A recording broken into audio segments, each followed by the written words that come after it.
श्री शिवाय नमस्तुभ्यम हर हर महादेव। आज चौथे दिन की कथा पूर्ण हो चुकी है, जो कि कोटेश्वर धाम में पूज्य गुरु जी के श्रीमुख के द्वारा वांची जा रही थी। यदि आप किसी भी कारणवश कथा का श्रवण नहीं कर पाए तो हम आपको इस छोटे से वीडियो के माध्यम से पूरी कथा का रसतत्व प्रदान करने का प्रयास करेंगे। जो जानकारियाँ दी उस जानकारी को हमें अपने जीवन में जरूर धारण करना चाहिए।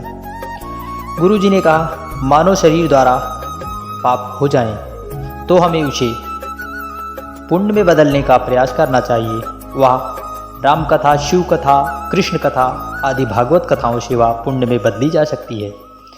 परंतु गुरु जी ने अगली जानकारी दी, व्यक्ति के साथ पूंजी नहीं जाती, परंतु पूंजी के द्वारा जो सत्कर्म होते हैं उसे पुण्य में बदला जा सकता है। यदि हम उस पूंजी को कथा में, सत्कर्मों में, अनेक सत्कर्मों में लगाकर मानव कल्याण में करके उसे हम पूंजी को पुण्य में बदल सकते हैं। वह हमारे साथ जरूर जाती है, हमारे कर्म हमारे साथ जरूर जाते हैं। पूज्य गुरु जी ने कहा, यदि कोई दानियों में कोई महादानी की श्रेणी में प्रथम आता है तो हमारे महादेव, देवाधिदेव महादेव आते हैं। वह भोलेनाथ, भोले भंडारी, भोले दानी हैं, जिन्होंने अपनी बनी बनाई सोने की लंका, लंकाधिपति रावण को दान कर दिया था।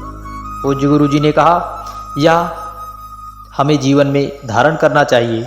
जो भी भगवान भोलेनाथ या शिव का भक्त हो उसका हृदय निर्मल व पवित्र होना चाहिए, उसे दृढ़ विश्वासी होना चाहिए। पूज्य गुरु जी ने कहा, हम लोग जो कमा रहे हैं पता नहीं उसका भोग कर पाएँ या ना कर पाएँ, परंतु हम जिस कर्म के द्वारा कमा रहे हैं उस कर्म का हमें भोग करना पड़ेगा। अर्थात हमने अगर गलत कर्म से कोई धन कमाया है तो हमें उसका भोग जरूर करना पड़ेगा, चाहे हम उस धन से खरीदी हुई सामग्री का भोग कर पाएँ या ना कर पाएँ।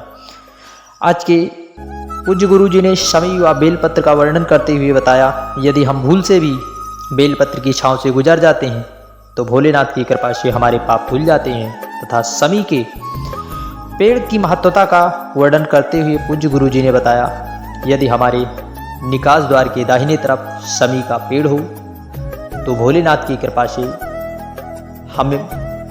हम किसी गलत कर्म में या गलत जगह में नहीं फंसते और कोर्ट आदि केस में हम नहीं फंसते, यदि हमारा भोलेनाथ के प्रति विश्वास दृढ़ है तो। आज के उपयोगी जो पत्र आए हुए हैं उसकी जानकारी पूज्य गुरु जी ने बताई। किरण शर्मा जी नागदा से पत्र लेकर आई। उन्होंने कहा, बाबा की कृपा का क्या बखान करूं, छत से हमारे पति के गिरने के कारण उनके पेट में गठान हो गई, बहुत दवाई कराई परंतु कोई आराम नहीं हुआ, डॉक्टरों ने हाथ खड़े कर दिए। फिर मैंने आपकी एक दिन कथा सुनी और हमारा भाव जागा। मैं मंदिर जाती, जल चढ़ाती और बेलपत्र समर्पित करती, उसी बेलपत्र को लेकर आती और पति को कुंदकेश्वर महादेव का नाम लेकर आचमन कराती। पति ने कहा, यह क्या है, इससे कुछ लाभ नहीं होगा। उन्होंने उसका मजाक उड़ाया, उन्होंने उसको नकार दिया, परंतु बाबा की कृपा का क्या बखान करूं, जब अगली जांच कराई तो गठान गायब हो गई थी। श्री शिवाय नमस्तुभ्यम हर हर महादेव।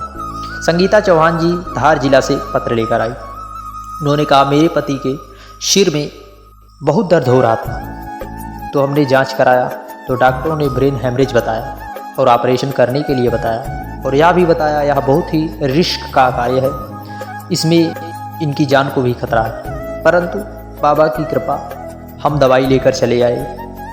फिर दूसरी बार डॉक्टरों ने बताया कि इनका ऑपरेशन होगा। हम ऑपरेशन के लिए दूसरी अस्पताल में निकले ही थे कि हमारे घर के एक व्यक्ति ने कहा, गुरु जी की कथा आ रही है, आप उस कथा को सुन लीजिए मोबाइल पर ही। तो हमने मोबाइल पर सुना। गाड़ी में चलते चलते मेरा विश्वास जागा और पानी की बोतल से ही मैंने रास्ते में बाबा की शिवलिंग पर जल को बड़ी निष्ठा व दृढ़ विश्वास से जल को समर्पित कर दिया और वहाँ से एक बेलपत्र उठा लिया। फिर हमने श्री शिवाय नमस्तुभ्यम का जप भी शुरू कर दिया। जब वहाँ पहुँचे तो डॉक्टरों ने कहा, यह बड़ा नहीं, बहुत ही मामूली सा ऑपरेशन, छोटा सा ऑपरेशन करना पड़ेगा। जहाँ पर डॉक्टरों ने बताया था कि इसमें रक्त के थक्के बन चुके हैं, बाबा की कृपा से वह छोटी सी ऑपरेशन में ही डॉक्टरों ने बताया ठीक हो जाएंगे। परंतु अगली बार जब डॉक्टरों ने जांच के लिए बुलाया तो बाबा की कृपा का क्या बखान करूं। बाबा ने हमारी लाज रखी और हमारे पति को जब जांच के लिए डॉक्टर ने ऑपरेशन के लिए ले गए तो डॉक्टरों ने बताया कि इनका ऑपरेशन नहीं होगा, ये वैसे ही दवाओं से ही ठीक हो जाएंगे। बाबा की कृपा का क्या बखान करूं, उसी का आभार व्यक्त करने कथा पंडाल में आए हूँ। अगला पत्र नंद किशोर जी रतलाम से पत्र लेकर आए। बेटी को संतान नहीं हो रही थी, बच्चेदानी में गठान थी। हम लोग हार चुके थे, डॉक्टरों ने हाथ खड़े कर दिए, हमने महादेव पर छोड़ दिया। फिर आपकी कथा सुनी और जो आंकड़े की जड़ वाला उपाय था हमने उसको किया। फिर हमने उसको सोनोग्राफी कराई, गर्भ में गांठ बताई थी। फिर बाबा की कृपा से गर्भ में संतान आई। फिर हमने जांच कराई, फिर वही गठान। फिर हमने आखिरी बार जब जांच कराई तो वह एक छोटी सी गठान के साथ एक संतान का रूप ले चुकी थी और साथ में एक गठान थी। फिर अंतिम माह जब जन्म हुआ तो बाबा की कृपा से एक लड़की और एक लड़के का जन्म हुआ। बाबा की कृपा का क्या बखान करूं, जो गठान दिख रही थी उसी का फोटो मैं लगा रही हूं। बाबा की कृपा से संतान प्राप्ति हुई। जिन डॉक्टरों ने हमें कहा था संतान नहीं होगी, बाबा ने हमारा हाथ पकड़ा। श्री शिवाय नमस्तुभ्यम। यदि पूज्य गुरु जी ने कहा यदि हमारे सामने विपदा आए तो हमें बाबा पर छोड़ देना चाहिए दृढ़ विश्वास से। पूज्य गुरु जी ने वृद्धाश्रम की बात कही। उन्होंने कहा यदि हमारे बच्चे मंदिर जाते हैं, एक लोटा जल समर्पित करते हैं तो बाबा की कृपा से हमारे घर के वृद्धों का वृद्धाश्रम में दिन नहीं कटता, उनका दिन घर पर ही बीतता है। यदि वृद्धाश्रम के द्वार नहीं देखने पड़ते। पूज्य गुरु जी ने कहा कि यदि बच्चे गलत मार्ग पर जा रहे हैं तो उसमें हमारी भी कुछ कमियां हैं। पूज्य गुरु जी ने आज की कथा में मंदार आंकड़े के पुष्प व शमी के पुष्प का वर्णन करते हुए बताया कि यह पुष्प महादेव के साथ साथ भगवान शनिदेव तथा गणेश जी को भी समर्पित होता है। यदि जो भी व्यक्ति शमी पुष्प व मंदार के पुष्प को दुर्बा के साथ भगवान गणेश जी के ऊपर समर्पित करता है सच्ची निष्ठा व दृढ़ विश्वास रखकर, तो उसको मनवांछित फल की प्राप्ति होती है। आज की कथा में चौथे पुष्प का वर्णन करते हुए पूज्य गुरु जी ने कहा कि जब हमें वैभव की कमी हो, धन की कमी हो तो एक शमी का पुष्प भगवान भोलेनाथ को समर्पित कर देते हैं तो हम गड्ढे में नहीं जाते, बाबा हमें उबार देता है। हम शमी का एक पुष्प या एक पत्ता बाबा पर समर्पित कर देते हैं तो हमें फल की अनुभूति करा देता है यदि हम दिल से समर्पित करते हैं।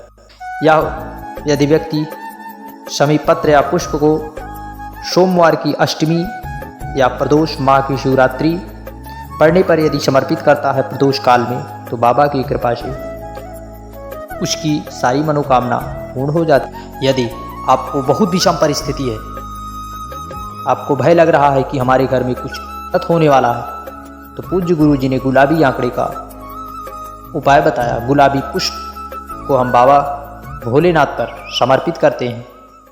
पहले पुष्प को माता अशोक सुंदरी से स्पर्श कराकर हम बाबा भोलेनाथ पर समर्पित कर देते हैं तो वह विषम परिस्थिति सुखमय में कट जाती है।